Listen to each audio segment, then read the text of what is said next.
Please rise and salute the flag. I pledge allegiance to the flag of the United States of America and to the republic for which it stands, one nation, under God, indivisible, with liberty and justice for all.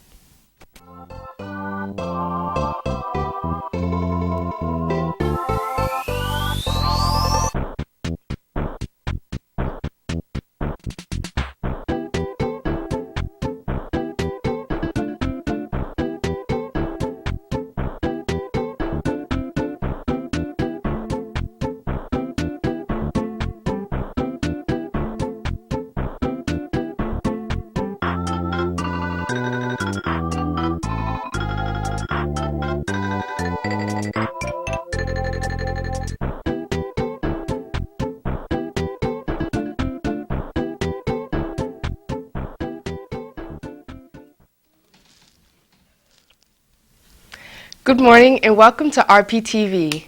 Today is Tuesday, October 1st, 2019. Our top story this morning involves the Roselle Park sports scene, and it seems as if our fall sports teams have hit their stride and are now picking up the wins. Let's go to Carolina for the latest sports recap. Roselle Park High School sports racked up on several wins yesterday afternoon. The girls' tennis team finalizing their game against Colonia in 5-0 victory.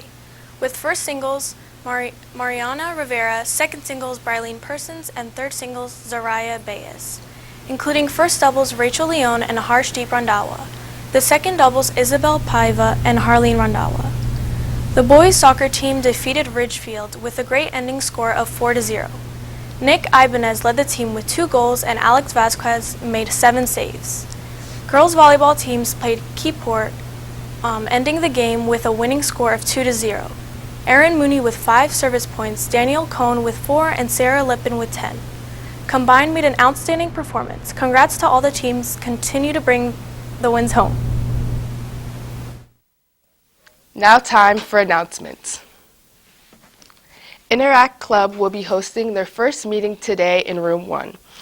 With their motto of service above self, learn about the cultural and service projects they have planned for the year. See Mr. Fucci or Rebecca Rodriguez with any questions. Gay Straight Alliance will be having their first evening meeting of the year on Tuesday, October 8th. It will be in Room 18 starting at 6 p.m. In addition to their regular discussions, it will be a game night. All students are welcome to attend. Confidentiality is always a must. Tabletop Games Club will meet in the library after school on Wednesdays. Come check out a wide variety of board and card games. See Miss Amoroso or Miss Limke for details. 5th Annual Festival of India. The Borough of Roselle Park is hosting its 5th Annual Festival of India on Saturday, October 5th, 2019, from 5 p.m. to 11 p.m. with annual celebration and cultural fair. Free event begins with a taste of traditional Indian food from 5:30 p.m. to 6:30 p.m. in the cafeteria. At 7 p.m., the festival continues with presentations and later followed by a Garba and Raz traditional Indian dance in the gymnasium and live music by Desi Beats Entertainment. School Supply Drive. Interact is sponsoring a school supply drive until the end of October. If you have any items you would like to donate, please bring them to Room 1. Anything is greatly appreciated. Interact will be hosting a movie night on Thursday, October 30th after school. Come join and watch Beetlejuice. You can pay $3 to attend or bring snacks to share. See Mr. Fucci or Rebecca Rodriguez with any questions. NYU, Wednesday, October 9th is a college visit field trip. Permission forms available and guidance. This trip is open to all students. However, preference will be given to seniors and juniors. AP registration. Forms and payments are due to guidance by Tuesday, October 15th. The Garden Club will be meeting on Thursday, October 3rd. See Ms. Hernandez for details. The Ecology Club will be meeting on Friday, October 4th in Room 110. New members are welcome. College representatives from Tufts University will be visiting today in the library during Lunch 1 and Lunch 2. The director of Roselle Park Veterans Memorial Library will be in the school library all day to sign students up for library cards. Students can stop in during a study or lunch period to sign up for a public library card. Library card allows access to much more than books, including access to music, movies, TV shows, comics, ebooks, and audiobooks, all right on your smartphone or computer. If you attended last Saturday's Arts Festival, you were one of the many who had a great time, filled with fun, music, food, and of course, art. Let's go to Rihanna for that report. Downtown Roselle Park came to life on Saturday, September 28th, for the 5th annual Roselle Park Arts Festival.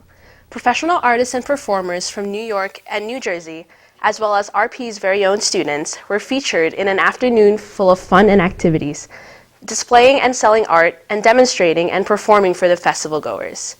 This year also featured the first accessible arts area for motor, physical, cognitive, developmental, or sensory challenges and fast passes. We would like to thank everyone who came down to check out the creativity of everyone who was featured in the festival.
So I illustrate.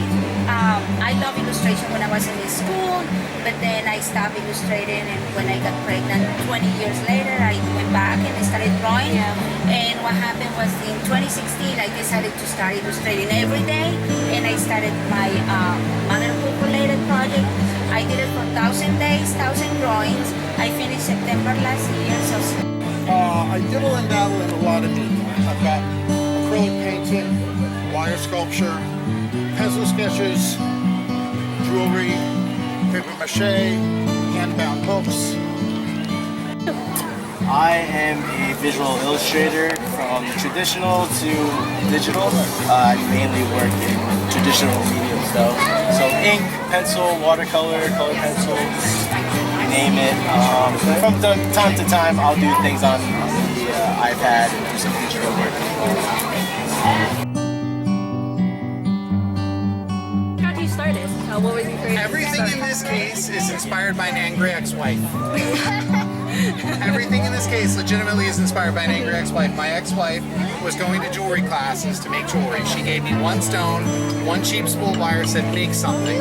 The first piece I did was better than anything she produced from classes. She says, here's the stones, here's the wire, here's the tools, I'm done.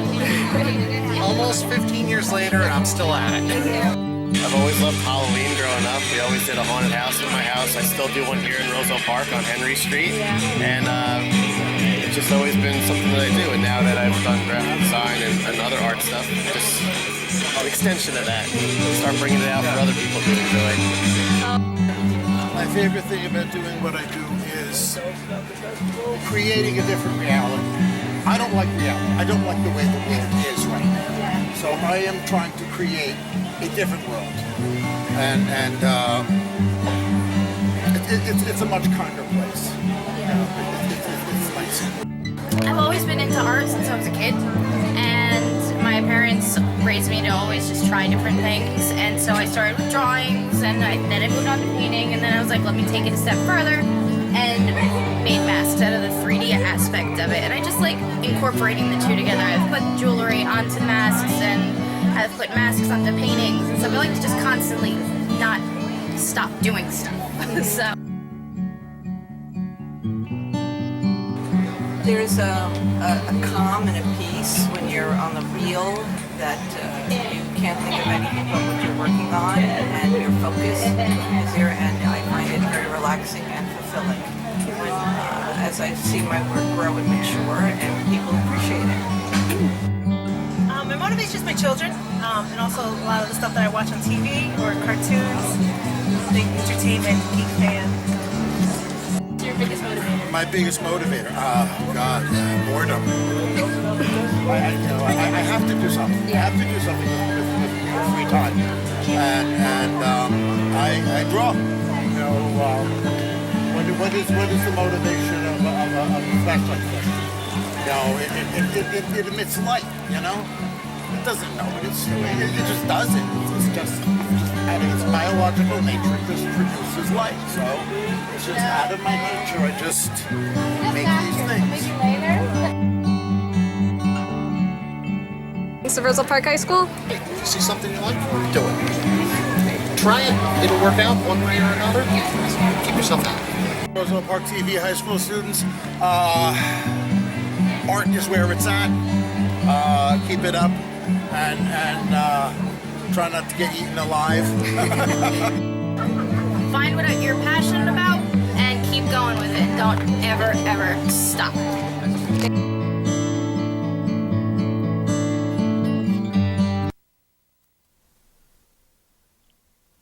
Thanks for watching. Have a great day and stay tuned for CNN 10.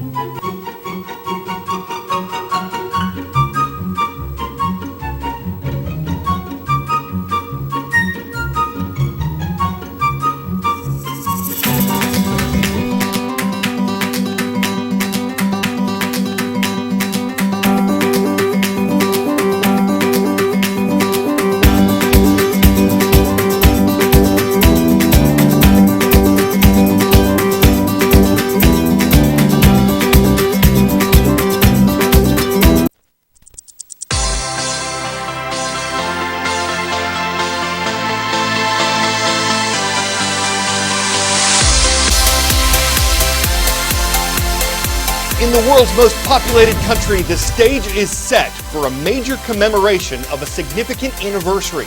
That's our first story today on CNN 10. I'm Carl Azus. Welcome to the show. The 1st of October marks 70 years since the People's Republic of China was established.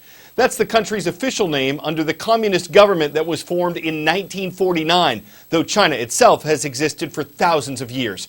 Despite the term People's Republic, the Asian country is actually the largest communist state on earth. And to celebrate its founding as a communist country, the Chinese government is holding a massive military parade through the nation's capital. It's expected to include 15,000 members of the armed forces, more than 160 planes, hundreds of weapons, all on display in the center of Beijing. Security's been increased. Tourists say police are everywhere. Roads have been blocked off. A major subway line's been shut down. Drones and kites have been banned. And residents say there have been more restrictions on internet use in Beijing, with sites like Google, Facebook, and Twitter almost impossible to use. China's government controls the media as well as the nation's politics, and it wants to ensure nothing goes wrong during the parade. Ahead of the event, Chinese President Xi Jinping called for unity among China's people. One area the government's keeping a close eye on is Hong Kong. There have been protests for 17 weekends in a row in the Special Administrative Region of China. Most demonstrators there have been pushing for more democracy for Hong Kong, and some protests have been violent, with civilians throwing gasoline bombs and bricks at police and setting fires, and police firing tear gas at the protesters, as well as warning shots and blue dye from water cannons. That's intended to make the demonstrators easier for police to identify later. China insists it has ultimate control over what happens in Hong Kong. And the Reuters news agency says China has increased the number of its troops in the city. They may be standing by in case protests well up during China's 70th anniversary celebrations. Across the Pacific, the United States is more than a year and a month away from its next presidential election. But a lot has already happened among dozens of candidates. For instance, 7 Democrats have dropped out of the race and 19 are still in it. Their party has already seen several debates. And though none are scheduled for Republicans, there are 3 candidates challenging President Donald Trump for the GOP nomination, though analysts have said they're unlikely to defeat the incumbent president. Still, how does the U.S. get from 19 candidates on the Democratic side to the one whose name actually appears on the ballot? That's decided through primaries and caucuses, which start early next year. American politics is dominated by 2 parties, Republicans and Democrats. That means only 2 people have any real chance in the presidential election every 4 years. If you want to help decide who those 2 candidates are, the primaries are your best chance. The idea of actual voters participating in the primary process, it's relatively recent, as in New Hampshire didn't put candidate names on primary ballots until 1948, and those results weren't binding until 1952. It used to be that presidential candidates were selected at party conventions. It was mostly party members who selected delegates, who went on to a convention to vote. Conventions still happen, but they're mostly ceremonial since primaries have determined every candidate for more than 50 years. Here's where it gets confusing. Every state conducts their own primaries, and none of them do it exactly the same. They're spread over the course of months in a presidential election year, which is why candidates set up camp in early voting states like Iowa and New Hampshire, South Carolina, and Nevada. If a candidate banks on Iowa and doesn't win there, they might have to drop out. Democrat Martin O'Malley suspending his campaign tonight. A surprising finish in New Hampshire can make a candidate blow up, on the other hand, and give him new momentum. Tonight, we sure showed them what a comeback looks like. Some states, like Iowa, have caucuses, which are more like neighborhood meetings than a traditional primary. People show up and actually lobby for their candidates. Some states have open primaries, meaning anyone can take part in the primary, even if they aren't registered party members. Other states have closed primaries, meaning you have to join the party in order to vote. And some states, like California, are experimenting with completely nonpartisan primaries, although not at the presidential level. The primary system has continued to evolve. After Bernie Sanders lost to Hillary Clinton in 2016, his supporters complained about the influence of party bigwigs tipping the scales. The Democrats have changed the rules for 2020 and given primary voters a stronger voice. 10-second trivia. Which of these cities is located along India's Arabian Sea coast? New Delhi, Mumbai, Bengaluru, or Kolkata? On India's west coast, you'll find Mumbai, a city with almost 20 million people. Pollution and overpopulation are 2 of the challenges India has struggled with, and combined, they created the perfect storm of garbage along a beach in Mumbai. It wasn't just because the local population was using Versova Beach as a dump. A lot of the trash was floating down creeks from other communities. The cleanup effort was started by a man who couldn't take it anymore. This is not a landfill. This was Versova Beach in Mumbai, India, a little over 3 years ago. It was covered in over 6,000 tons of trash. After what the United Nations called the world's largest beach cleanup, this is Versova Beach today. It was a movement started and led by one man, Afroz Shah. My name is Afroz Shah. I'm a lawyer by profession and I love oceans. In October of 2015, Versova Beach was little more than a dumping ground on the west coast of Mumbai. There were 5.5 feet of plastic. And when you see so much plastic juxtaposed to the ocean, it's scary. It's very scary. We have devastated the health of our ocean. Garbage pile up either on land or in ocean is a big issue, not only in India, world over. So Afroz took matters into his own hands. He started picking up the trash himself. I have spent my childhood here, I used to play here and the beach used to be very, very clean. For me, it was purely simple. It had to be my personal journey. Then I told myself it will be difficult for a single man to do it. So I said, why not take this personal journey to others? I provoked others to join in and eventually they did join in. Since 2015, every weekend, Hundreds of volunteers join Afros to pick up the trash that has been strewn along a 2-mile stretch of the beach. And the volunteer work continues today. We have been cleaning for past 112 weeks now, and it's almost 9 million kgs of plastic and filth out from the ocean. Beach cleaning is one of the biggest preventive action to prevent these plastic going into the deep sea. This is minimum we can do. Through the use of trucks, bulldozers, buckets, whatever people can use, the beach has slowly been picked up. But the issue is more than just the beach. It's about the mindset of people. So, apart from the beach cleanup, Afros also works with local communities to help educate them on recycling and proper trash disposal. We go to coastal communities where, the littering happens, talking to them. I go to people's garbage. I tell them, show me. Then I tell them how to segregate, how to handle plastic. This is the first creek which is entering into the ocean from here. I'm proud that I'm connecting with people and I'm connecting with nature. That gets a very big sense of pride in my heart, This problem of pollution is created by us. We have lost a sense of belonging to our planet and to our ocean. A lot of people ask me, Afroz, how long are you going to clean? The day we say that this ocean is mine and it has to be spick and span, we'll not ask this question. In fact, we'll go and provoke others to do what I'm doing. We are in for a long haul, and every citizen on this planet must be in for a long haul. Start doing your bit, what we are doing. Hip hip! Hip hip! Hip hip! Afro ji ki!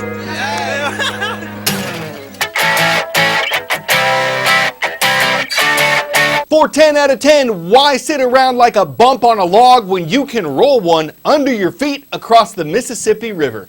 That's what Alyssa Weatherby thought, and last Thursday, the professional timber sports athlete did it, rolling and floating on a synthetic log from Port Byron, Illinois to LeClaire, Iowa. Weatherby is said to be the first person ever to do this, and her husband says she's a great role model. We may not know how much wood would a woodchuck log if a woodchuck would log roll, but try as it maple, it could only pine away for the kind of record Alyssa set as she plied her trade, spinning from beach to beach while keeping her sea legs all aboard. I'm Carl Azus, sprucing up another edition of CNN 10.